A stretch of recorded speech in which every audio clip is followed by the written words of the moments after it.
ডাকলে ঈশ্বরকে পাওয়া যায় এই কথার অর্থই হলো এটা যে মানুষ আমরা তো চাক্ষুষ তার মানে আমরা তো চাক্ষুষ ওনাকে দেখতে পাই না। কিন্তু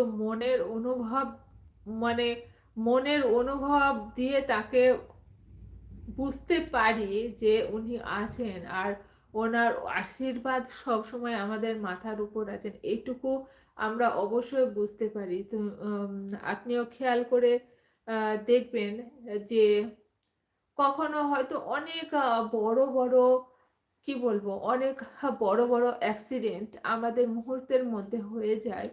কিন্তু কখনো অনেক বড় কিছু ঘটনা ঘটার পরেও মিরাক্কেল যেটাকে বলে, সেটা আমাদের লাইফে ঘটে। তো সেই ক্ষেত্রে কি আপনার মনে হয় না যে একটা কোনো অদৃশ্য কোনো জিনিস আপনাকে প্রটেক্ট করেছে সেই সময়ে?